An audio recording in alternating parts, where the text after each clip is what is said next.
Hello everyone! Kamusta? Ilan na tayo so far?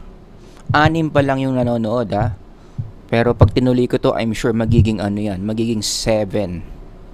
Anyway, ang topic natin ngayon is on clarifying inclusivity and diversity. Medyo touchy itong subject na to, but it's very important to really discuss. Ito yung mga goals ko for this short lecture, quote-unquote short. Alam niyo naman ako pag sinabi kong short, hindi naman talaga short yan, no? Number 1, I am here to clarify the meaning of inclusivity and diversity. What it really means. Kaya sabi dito, ano ba talaga ibig sabihin yan? The correct definition of inclusivity and diversity. Because in our society today, unti-unti namamali na yung ibig sabihin ng inclusivity and diversity. Which leads me to number 2, kaya nangyayari yon kasi ginagamit itong inclusivity and diversity as a spiritual warfare. Pangpasira ng psychological health ng mga tao, at sinong gumagawa niyan? Our spiritual enemy, who is the devil. I-demonstrate ko mamaya how specifically ginagawa yan para masira ang psychological health ng mga tao. Okay? So, start muna tayo sa number 1. Ano ba talaga ibig sabihin ng inclusivity and diversity? Ito yung definition ng inclusivity, and I want to highlight the following words. In-underline ko in red. Access to opportunities and resources. To summarize the meaning of inclusivity, ang ibig sabihin lang yan, resource access. Everybody say, resource access. So, ang issue ng inclusivity, tungkol pala yan sa resource. Sino ang dapat makakuha ng mga mahalagang resources dito sa buhay? At ang sagot ng inclusivity is what? Everyone, regardless of the group, regardless of race, regardless of sex, regardless of religion, lahat ng tao created in the image of God, meron silang right. Meron silang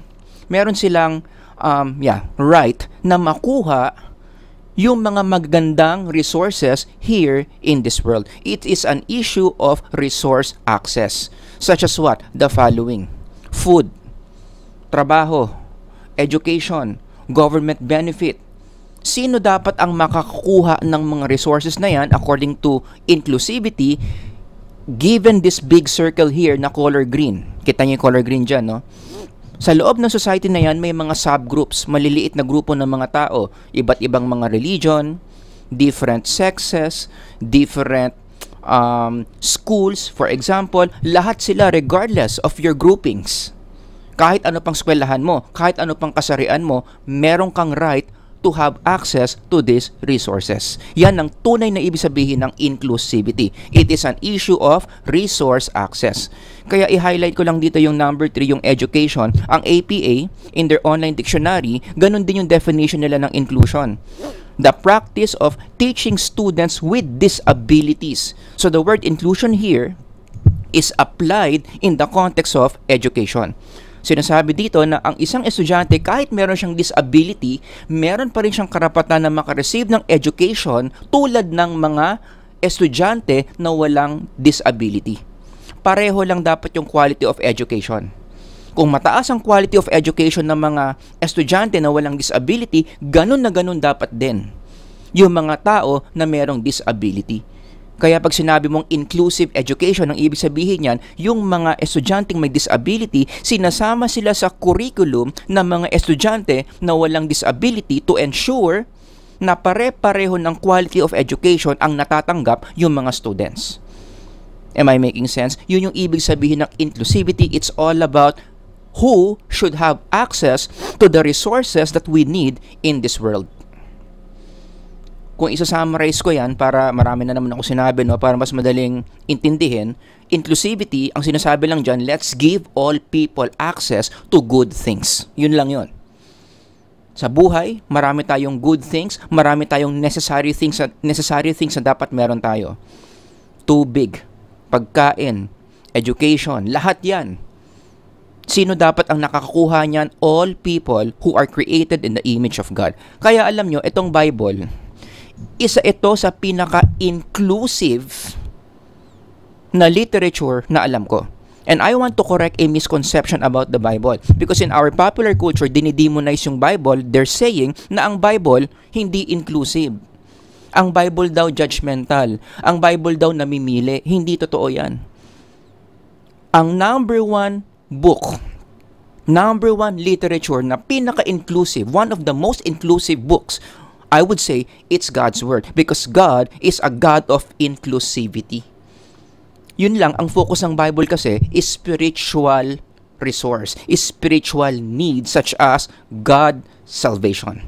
Yan naman talaga ang ultimate need ng lahat ng spiritual beings. We need salvation through Jesus Christ. And when you read the Bible, sino daw ang merong karapatan na makakuha ng salvation through Jesus Christ? Lahat ng tao. Hindi sinasabi na when Christ died on the cross, lahat ligtas na, but only those people who are willing to accept salvation, sila yung merong access sa spiritual resource of salvation. E ang tanong, ano bang dapat meron ka para maging karapat-dapat ka to have that spiritual resource through the cross of Jesus? Ang sagot dyan, lahat. Basta willing ka tumanggap. Right? The Bible says that God, our Savior, desires what? All men to be saved. Lahat ng tao gusto niyang maligtas. Kung tatanggap lang sila, regardless of race, regardless of color, regardless of school, if you accept the gift of salvation, lahat pwede. In another passage, ang sabi sa John 3:16, whoever believes, kahit sino, basta gusto nilang maniwala, kahit sino, basta gusto nilang tumanggap, pwede. In 2 Corinthians, sinabi rin yan, kanino namatay si Kristo? Para kanino? Sabi dyan, He died for all. Lahat kasama, lahat included. It's a matter of whether these people will accept or not. Hindi ka naman kasi pipilitin. Although lahat invited. Sa spiritual resource of salvation, hindi naman ipipilit ni Lord yan. Because there are people who don't like salvation, and for those people, hindi naman sila pipilitin. But in case you want salvation, you want the gift of God, walang requirement. Ito lang, tanggapin mo lang yung eternal life that the cross offers. And I think that's one of the most inclusive things I've heard. At saan nakasulat yan? In God's Word. Kaya please lang, hindi totoo na yung Bible hindi inclusive. Isa yan sa pinaka-inclusive na literature na alam ko. Because it's God's Word. And God, let me repeat this, is a God of inclusivity when it comes to receiving His salvation. Maliwanag. Punta naman tayo sa diversity. Ang diversity naman, as you can see here on the screen, basahin nyo lang on your own, i-pause nyo na lang yung video. Ang keywords lang dito is all about respecting differences. From the word diverse, ibig sabihin iba-iba. Marami naman talaga tayo dito sa tao sa mundo, iba-iba tayo ng background, iba-iba tayo ng religion, iba-iba tayo ng paniniwala, iba-iba tayo ng mga paboritong pagkain. Diversity refers to what should we do with those differences. At anong sagot ng diversity? How should differences be handled with respect? Everybody say respect. E paano mo naman i-apply yung respect? What does it mean to have respect to each other's differences? Ang ibig sabihin lang yan, right treatment. That's what diversity is about. Diversity is behavioral. Inclusivity is more cognitive. Right? Ang diversity, ano ang dapat mong gawin sa mga pagkakaiba ng mga tao dito sa mundo? Right treatment. Everybody say right treatment. Ibig sabihin, kahit magkaiba kayo ng pananaw, kahit may mga conflicts kayo, kahit may mga hindi kayo pagkakaintindihan, kahit magkaiba ang eskwelahan ninyo, what should you do? You treat each other the right way, humane way. Hindi mawawala yung trato mong makatao sa isa pang tao na hindi mo kapareho. Yun yung ibig sabihin ng diversity, right treatment. For instance, kapag nag-basketball kayo, kahit opposing team yan, kahit kalaban mo yung na-cramps, magkaiba kayo ng team, pero dahil ina-apply mo yung diversity, right treatment pa rin. Hindi yung nakita mo na yung kalaban mong naninigas na yung legs niya dyan, nagka-cramps na, namimilipit na sa sakit, wala kang gagawin, tititigan mo lang. Hindi. Ang gagawin mo, diversity, right treatment. Tutulungan mo siya na mabawasan yung cramps niya, tutulungan mo siyang ma-stretch kahit magkaiba pa kayo ng teams. Am I making sense? Ganun din when it comes to ideas. Sabi ng isa, may Diyos. Sabi ng isa, walang Diyos. Although, magkaiba kayo ng pananaw about the existence of God, anong gagawin ninyo? Respect each other, meaning you can talk about it in a nice way. Discussion, dialogue. Ano ba yung mga pananaw mo? Ano yung mga reasons mo bakit walang Diyos? Ito yung mga reasons ko kaya ako naniniwala na may Diyos. And then you dialogue in a nice way. Hindi kayo nagsisigawan, hindi kayo nagmumurahan. Hindi yung kapag meron kang hindi agree sa isang tao, nainis ka sa kanya, ginawa mo, binaril mo. 'Di ba may mga ganyan nangyayari, no? Dahil hindi ako agree sa sinasabi mo, liberal ako, ikaw conservative, babarilin kita. Yun, hindi yun application ng diversity. And again, just like in inclusivity, ang diversity, it's strongly promoted in God's Word. Again, kung merong isang literature na talagang pinopromote ang diversity, Bible yun. Correct ko na naman yung mga misconception about the Bible na ang Bible daw bias, ang Bible daw racist, ang Bible daw hindi ina-apply ang diversity. That's wrong. Sabi sa Bible, 'di ba, Old Testament pa lang, Leviticus pa lang, anong gagawin mo kapag merong kang na-meet na foreigner, hindi mo siya kababayan, naligaw lang doon sa lugar ninyo, itrato mo ng tama.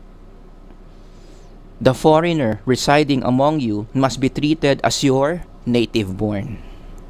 Bigyan mo rin siya ng pagkain. Maging hospitable ka. Ibigay mo yung kailangan niya. Sabi yan sa Leviticus. Old Testament pa lang pinopromote na ang diversity in God's Word. Kaya nga in the lens of Leviticus 19, racism is evil. Can we just agree on that? Lahat ng nakikinig dito, agree ba kayo na ang racism evil? Yung binubura mo, papatayin mo yung isang lahi ng mga tao simply because ayaw mo sa kanila, simply because meron silang beliefs na hindi mo kapareha, so ang goal mo, tanggalin sila sa mapa, tanggalin sila sa mundo. That's so evil. In the lens of God's Word, when you treat people that way, I will attack them, I will kill them because they are not like me. That's evil. Because that's not what the Bible says. What should we do with people who are different from us? Am I making sense? Yan ang ibig sabihin ng diversity. Ngayon, anong kinalaman ng inclusivity and diversity? Gagawan ko na lang to ng ibang lecture video, pero mabilisan lang. Etong inclusivity and diversity, when you apply this in your life, it affects, it enhances your relatedness. At alam niyo naman yan, kayong mga psych majors, relatedness is one of the ingredients under self-determination theory na pampaganda ng well-being. Okay? Sa madaling sabi, kung gusto mong gumanda yung well-being mo, i-apply mo yung inclusivity and diversity sa buhay mo, gaganda yung relationships mo with other people. 'Di ba? Nagiging peaceful yung society natin. Nagkakaroon tayo ng mga tamang pakikitungo sa isa't isa. Why? Because we are applying inclusivity and diversity. You can apply this in the personal level, i-apply mo to sa mga kaibigan mo, or you can also apply this in the societal level, i-apply natin to sa buong Pilipinas. Sure ball, ang sabi ng self-determination theory, gaganda yung relationships natin. Gagawin ko to ng ibang lecture video. Okay? Basta malinaw na kung ano ngayon ang ibig sabihin ng inclusivity and diversity. Again, review. Inclusivity, it's about resource access. Sino ang dapat may access sa resource? Sino ang isasama natin? Ang i-include natin? Sino ang may karapatan sa mga resources na to? At anong sagot?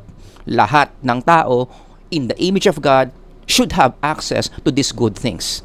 Ang diversity, ano yung keywords natin? Respect differences. We choose to live peacefully with each other kahit na magkakaiba tayo ng pananaw, kahit magkakaiba tayo ng mga kultura. That's diversity.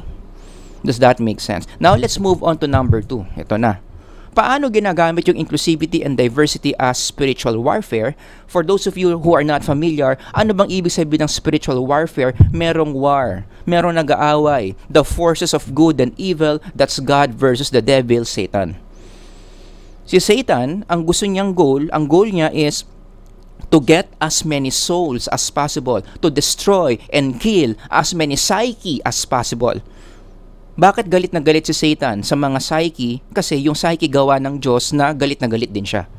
So galit siya kay Lord, therefore galit din siya sa lahat ng ginawa ni Lord, especially human beings who are created in His image. Kaya ang goal ng demonyo, ano ang goal niya? Because they hate God, he hates God, destroy and kill the psyche. Wala na siyang ibang ginawa araw-araw from the moment that he exists. At nagkaroon ng tao sa mundo, created in the image of God, yan yung ginagawa niya. Destroy human beings, kill the souls of people. Di ba sinabi ni Kristo yan? Yan yung description niya sa demonyo. You are like, or you belong to your father, the devil. Ano raw yung devil? He is a murderer from the beginning. Everybody say the word murder. Yan. Yan ang pinaka-function ng demonyo. Sirain ang psyche ng tao. At paano niya ginagawa yon? Ano ang pinaka-goal ng demonyo para masira niya yung psyche ng tao? It is to draw people away from God. Everybody say away. Sinabi yun sa John 15:5. Sana nakikita nyo, i-zoom in natin. Ang sabi ni Kristo, if a man remains in me and I in him, he will bear much fruit. Anong kabaliktaran nun? Apart from me, he can do nothing. Apart from me. Ibig sabihin, nagkakaroon ng psychological disabilities ang mga tao kapag ang tao malayo from the presence of his Creator who is God. Kasi yung psychological system natin nabubuhay lang yan because of God. Because God is a God of life. So yung psyche natin supposedly punong-puno ng life. Pag ang psyche mo punong-puno ng life, psychological term dyan, nagkakaroon ng flourishing. Nagagamit mo yung intelligence mo, nagiging productive ka, okay ang relationship mo sa maraming mga tao, nagiging functional ka in the society if you are close to God. Because your psyche is full of life. But when your psyche moves away from God, which is yun yung ginagawa ng demonyo, nawawala yung life in your psyche, kaya ano nangyayari? Nagkakaroon ng psychological disorders. Baliktarin nyo lang yung mga sinabi ko kanina. Hindi ka na nagiging productive, sira-sira yung relationship mo, wala ka ng purpose sa buhay, nadidepress ka, na-anxious ka because your soul is lacking, kulang sa life that it can only get from the source of life who is God. So yan yung goal ng demonyo. Ilayo ang kaluluwa ng tao from the presence of God, at isa sa mga ginagamit niya dyan in connection to our lecture today, inclusivity and diversity.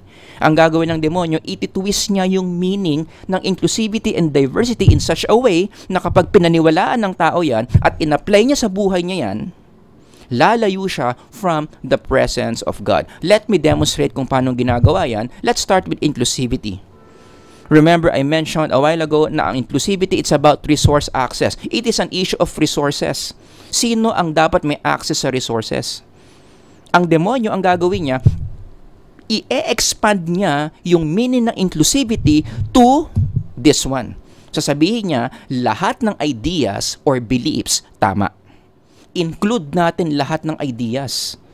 Kasi lahat ng ideas, basta naisip ng tao, basta galing sa puso niya, tama yan.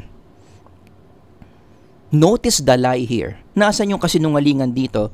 Dati-rate, yung original meaning ng inclusivity, it's just about an issue of resources. Now, it's an issue of ideology. Ganun mag-twist ang demonyo. Sa totoo lang, tungkol lang to sa resources. Sino ang dapat may access sa resources? Babaguhin niya yan. Remember, he's the father of lies. So, ang sasabihin niya, kasinungalingan, ang inclusivity, it's about ideology. Dapat lahat ng ideas na marinig mo, i-consider mong tama. And guess what? These ideas or beliefs that are really toxic, that are really demonic, can destroy human psyche. Ito na ngayon yung magpapalayo sa tao from God. Kapag naniwala na yung mga tao na lahat ng ideas tama, kanya-kanyang pananaw lang yan, narinig nyo ba yung term na yon? Ay, wag mo siyang hayaan mo na siya, na ganyan siya mag-isip. Kanya-kanyang pananaw lang naman yan. Nako, yan na demonyo na yon. Because there are certain ideas, there are certain beliefs. Hindi pwedeng sabihin mo na lang na hayaan mo na lang, kanya-kanyang pananaw lang yan. Because there are certain ideas or beliefs that moves people away from God, such as the following.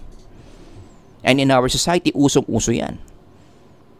Yung idea na ang mga tao dapat alipin tayo ng salapi. Maraming mga vloggers ganyan yung tinuturo sa social media. May kilala ko, hindi ko na lang babanggitin yung pangalan, pero yan yung tinuturo niya. Maging alipin daw tayo ng salapi.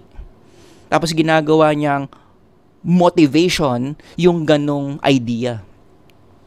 Maging alipin ka ng salapi, that could lead to greed. This is serving the demonic. Serving the material world. Flex culture, which promotes pride. Quote-unquote, deserve mentality. Nakarinig na kayo ng ganyan?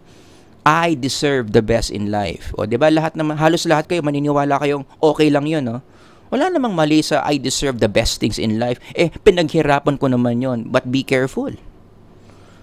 Kasi in the spiritual level, ang totoo lang, ang deserve lang natin is death. Given our essence in life, which is to please God, and given our nature, which is sinful nature, we deserve death, not the best things in life. Pero i-repackage na ng demonyo to be something positive. Right? Love wins. Uso rin yan. Kung nagmamahalan naman kayo, anong mali dyan? Yan lang ang standard natin, nagmamahalan ba kayo o hindi? Masaya ba kayo sa isa't isa o hindi?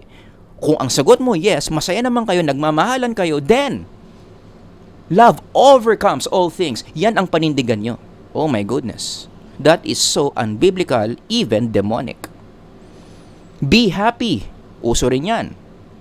Ang goal daw ng tao sa buhay, lahat daw tayo dapat maging masaya. Gawin mo lahat ng bagay na magpapasaya sa'yo. Gagawan ko ng ibang lecture yan, but dig deeper. It's demonic. It is designed to destroy the psyche. Because our spirits are not designed to be happy. Our spirits are designed to be holy. From holiness comes happiness. At yung happiness ngayon, it's divine. Hindi yung earthly happiness na tinuturo ngayon. May difference yon. Nako, gagawan ko ng ibang lecture yan. And number 6, I can be anyone I choose to be. Usong-usong ngayon yan. Marami mga motivational speakers, ganyan ang tinuturo. Isipin mo lang ng isipin kung anong gusto mong maging. Maya-maya, ganun ka na. Karapatan mo, may power ka to transform yourself through your mind. Makarinig na kayo mga ganung motivational speaker? It's not positive psychology. It could be demonic. Nakikita nyo how the devil works when it comes to inclusivity. Ito raw yung mga i-include natin na mga ideas, let's label it as tama. So mangyayari niyan, when people believe this and apply this in their everyday life, ano ngayon mangyayari? Now their souls move away from God, which, going back to what Jesus said, kills them. Apart from me, you can do nothing. Am I making sense? At paminsan-minsan, merong mga organizations dyan na mukhang nai-impluwensyahan na rin ng spiritual warfare. Okay na sana yung definition number 1, tama eh. Going back to this definition by the APA, okay itong number 1. It's about resources, educational resources, sino ang dapat may access, yan ang tamang definition. May spiritual warfare. Mukhang nakasingit itong demonic idea na to. Na ang sabi pa is what? Ano raw ang inclusivity? Hindi lang siya tumigil dito sa resource access. Sabi pa niya, inclusivity is about celebrating. Kaya hinighlight ko yung celebrating eh. Affirmation, celebration, appreciation, pero favorite word ko yung celebration. Celebrating.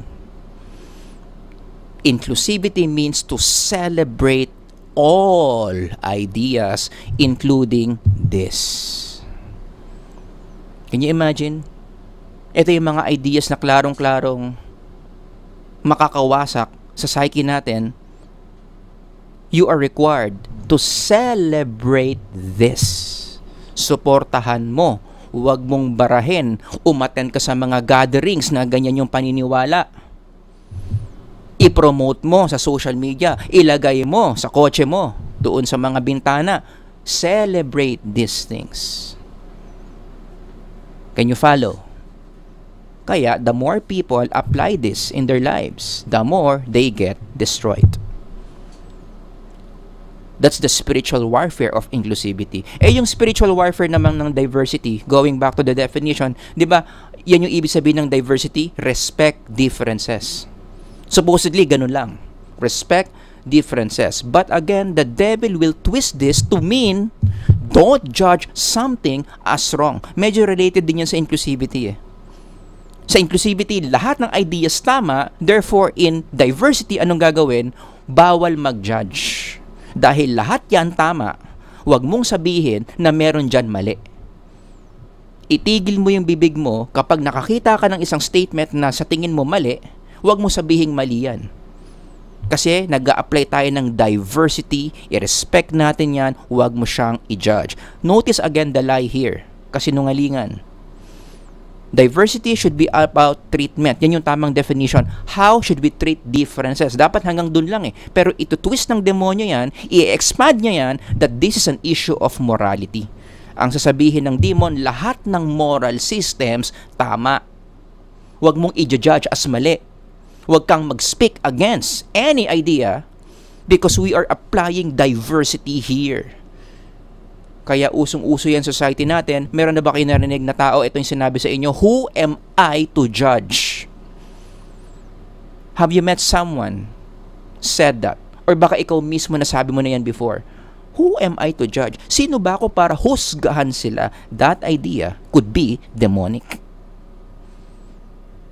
Because if you read God's Word, and if we want to have a good life, anong tinuturo sa atin ng God's Word? We have to be effective judges. Judges of what's good and what's evil.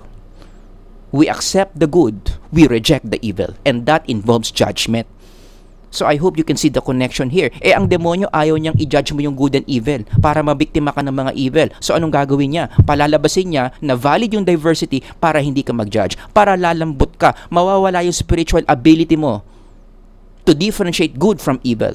At kapag nangyari yon, ang taas ng chance na makaka-absorb ka ng mga evil sa buhay mo. Kasi, hindi mo ginajudge what's good from what's bad. Am I making sense? And then, ang demonyo, matalino yan, ang gagawin niya sa diversity, i-repackage niya yan into several terms na mukhang very acceptable, very positive in our society, such as the words progressive. Wow! Progresibong society. Ibig sabihin yan, lahat ng ideas sa society na yan, walang mali. Kanya-kanya tayong pananaw at okay lang yan. Liberalism, open-minded, modernism, unity, tolerance. Diba parang ang gaganda ng mga words, no? Pero sa totoo lang, you dig deeper into it. Ano ba ang motive? Why these ideas are being promoted? It's something demonic. It's to destroy the spirits of people created in the image of God so that spirits can move away from God. Because the more you apply these ideas, the more you absorb evil, the more you sin. Therefore, the more you move away from the source of life of your psyche.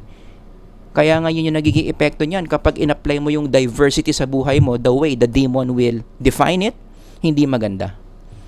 As you can see here on the slide, ito yung mga evil na galing sa demonyo, naniwala ka sa diversity, don't judge ka dyan. So sa pananaw mo, lahat ng ideas tama, inabsorb mo ng inabsorb lahat kasi lahat naman pala tama, open-minded ka, sabi mo, liberal ka, sabi mo, progressive ka, sabi mo, wala ka ng distinction of right and wrong, inaccept mo lahat, boom! Nakapasok na yung maraming mga evil ideologies in your spirit, you sin a lot, patay ang psyche mo. I think that's one of the reasons why, if you're going to ask me, bakit marami mga tao ngayon may mga mental health issues, this is the spiritual explanation. Because inclusivity and diversity are so twisted today in our culture, many people believe it, yan yung nagiging epekto sa kanila. Absorb sila ng absorb ng mga evil ideas, hindi na nila nasa-separate what's good from what's evil. Bumabagsak yung quality of their psyche. Diyan nang gagaling yung tinatawag nilang quote-unquote silent epidemic. I think this is spiritual warfare. Exactly what the demon wants. O baka sabihin nyo naman, masyado akong up there in the spiritual realm. You can test this psychologically. Gawa kayo ng scale. Ang predictor variable mo, evil absorb. Gawin mong outcome variable yung mental health. Ang hypothesis ko dyan, mas marami kang evil na na-absorb, mas pumapalya yung mental health mo. At saan nanggagaling yung mga evil absorb na yan? In the first place, bakit mo ba inabsorb yan? Maling definition ng inclusivity and diversity. Actually, mas pwede mo pa itong gawing konkreto eh. Ano ba itong mga evils na to na na-absorb ng maraming tao? Pwede mo sabing 7 deadly sins. Gawa ka ng scale dyan. Scale ng envy, scale ng gluttony, scale for pride. Yan ang hypothesis ko. The more mataas ka dito sa 7 deadly sins, mas pumapalya ang mental health mo. So meron siyang inverse relationship. The more evil absorb, the poorer, the lower mental health is. Paninindigan ko yung hypothesis na yan. Yung mga researchers dyan, you don't need my permission. O if you have time, if you have resources, pwede nyong gawing thesis topic yan. Okay? Actually, natakal ko na partial dito eh. Paano ang 7 deadly sins nakakasira ng mental health? Sana naman, kung malakas ako sa inyo, sana naman. Beka naman. Gusto nyo panoorin tong lecture na to, The Psychotheology of Sin. How sin impairs mental health. Alright? Last demo, as I end this lecture, how the application of inclusivity and diversity the demonic way impairs mental health, yung simpleng idea na my body, my choice. Usong-uso yan eh. Alam ko yan kasi marami akong mga estudyante, when I ask them how much they agree with this statement, marami sa kanila agree dito. Naniniwala sila na yung body nila sa kanila daw yan, therefore, pwede nilang gawin lahat ng gusto nilang gawin sa katawan nila. My body, my choice. Apply mo yung inclusivity and diversity. Paano yon? Inclusivity, i-promote mo yung idea na yan. Diversity, don't judge that idea. I-promote mo yan, huwag mong sabihing mali yan. So ano ngayon mangyayari? Many young people will absorb that idea, my body, my choice. It leads to certain behaviors that leads them to negative outcomes such as, kayo na lang mag-connect the dots. Do you think teenage pregnancy is related to this? My body, my choice, ganyan yung attitude mo. Gusto kong ibigay yung katawan ko sa isang tao, karapatan ko yan, right ko yan, katawan ko naman to, o edi, ganyan yung nangyayari. My body, my choice, I can sleep with anyone I like, kaya ganyan yung nangyayari. Again, I am not oversimplifying this, no? I mean, there are other factors out there that can explain these numbers, but you cannot also deny the fact that one of the contributing factors why these are happening is because of this. In-apply mo kasi yung inclusivity and diversity the wrong way in connection to this ideology, my body, my choice. I'm pretty sure mag-iiba yung numbers na to, tsaka to, kapag tama yung application mo ng inclusivity and diversity. Kapag naniwala ka na yung katawan mo, hindi sa'yo yan, therefore, kailangan maging accountable ka sa mga gagawin mo sa katawan mo, most likely, hindi ganyang katindi yung mga numbers that we are seeing. Am I making sense? As I end this lecture, pangalawang beses ko na sinabi yan, no? Pero ito, sure na talaga. Ano ang application in this short lecture? Kailangan apply natin yung tinatawag nating moral centrality. Everybody say moral centrality. It's a very legitimate area of research in psychology, specifically in DevPsych, specifically in moral development. Ang ibig sabihin lang ng moral centrality is aware ka sa tama at mali sa buhay mo at ina-apply mo yung tama at mali. Paano mo ina-apply? You promote the good and you reject evil. Yun ang moral centrality. Kapag ang tao mataas yung moral centrality niya, ibig sabihin mahalaga sa kanya yung good and evil. Mahalaga sa kanya yung distinction between good and evil. Tinatanggap niya, ina-apply niya yung mali, iniiwasan niya yung, tinatanggap niya, ina-absorb niya yung tama, at iniiwasan niya yung mali. Ganun ang isang taong mataas ang moral centrality. Does that make sense? And in God's Word, the Bible promotes moral centrality. Diba? Isa yan sa mga spiritual skills na laging sinasabi ng Bible, dapat gawin natin ng gawin. Let's distinguish. Let's make a distinction between what's good and what's bad. Between what God wants and what God hates. between righteousness and unrighteousness. Paulit-ulit yan. Do not swerve to the right or to the left. Turn your feet away from evil. So may pinagkaiba yung right-left versus straight.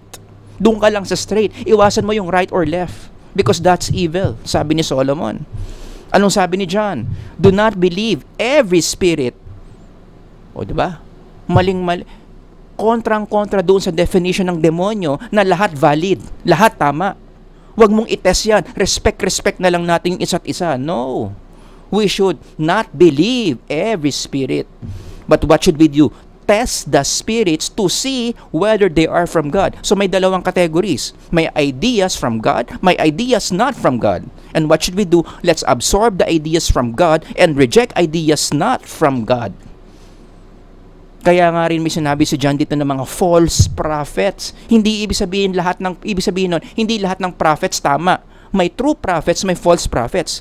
Hindi mo pwedeng sabihin inclusivity, diversity. Lahat ng prophets, i-respect na lang natin kasi kanya-kanyang pananaw lang yan. We need to develop this important spiritual skill. Sabi ni Paul, do not be yoked together with unbelievers. So may dalawang categories. May believers, may unbelievers.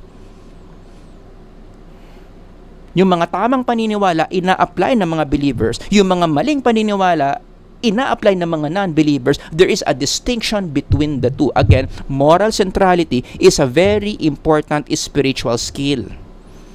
And guess what? Studies show na ang taong mataas ang moral centrality, nagmamatter sa kanya ang good and evil. Hindi gray area sa kanya ang buhay. Ina-apply niya yung tama, iniiwasan niya yung mali. Guess what? Kapag ganyan ka, tumataas daw ang mental health mo. According to this study, basahin nyo na lang on your own. Let me read to you one of the results. Ang sabi ng study dito, when morality is integrated into one's identity, sounds familiar? Eto, ina-apply mo yan. You're not swerving left or right, you just go straight. Nadidistinguish mo yung false prophets from good prophets. Nadidistinguish mo yung tamang ginagawa ng mga believers at maling ginagawa ng mga unbelievers. The more you do that, the more you apply that, mas gumaganda ang mental health. When morality is integrated into one's identity, yung mga binasa ko kanina, one tends to have better mental health via psychological flourishing. Our spirits are designed by God to distinguish what's right from what's wrong. Yan yung bottom line. Nasa program natin yan. Innate sa atin yan. Kaya nga tayo may mga batas. Kaya walang country sa buong mundo, walang society ang walang batas. Because good and bad, righteousness and unrighteousness is one of our spiritual needs, which the devil lies to us by saying it does not really matter. Gagawin niyang gray yung black and white. Gagawan ko ng ibang lecture yan. Kaya sinabi ni diba? Ito, meron tayong qualitative data dito. May na-experience si David. Sabi niya, abundant peace belongs to those who love your law. Nothing can make them stumble. Diba mga mental health indicators yan? Parang sinasabi ni David dito, ang ganda ng mental health ko. Meron akong abundant peace. Lahat ng ginagawa ko sa buhay nagiging successful. I do not stumble. Tanong, bakit? Nakalagay dyan. Because of David's love for the law. Because of the law of God. The law of God that differentiates, distinguishes what's good from what's evil. Nung ina-apply niya yung tama at nire-reject niya yung mali, nagkakaroon siya ng abundant peace. Hindi siya nag-i-stumble. Just the opposite. What the devil wants to happen to us. Ang demonyo, ang gusto niyang gawin natin, to stumble. Spiritually stumble, move us away from God. And how does he do that? In connection to our lecture today, ito twist niya yung ibig sabihin ng inclusivity and diversity. Pabababain niya yung tinatawag nating moral centrality, yung diniscuss ko kanina. Pabababain niya yung moral centrality natin.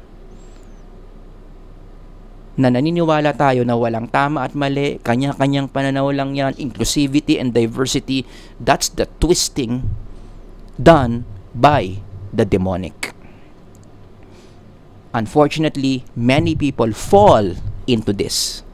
Usong-uso yung idea na yan, yung inclusivity and diversity without people knowing it. That's the reason why they are psychologically suffering. They are being attacked by our spiritual enemy. Kaya yung mga nakanood nito, sana yun yung pwede yung tulong na maibigay sa mga taong nandun na sa ganong state. Maybe you can forward this lecture video and then let them watch this and think about the things na na-share ko dito.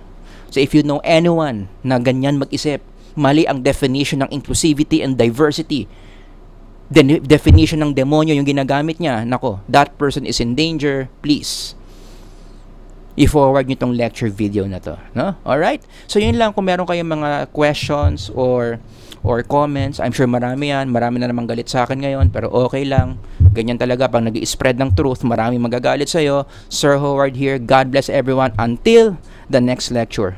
Bye-bye, God bless.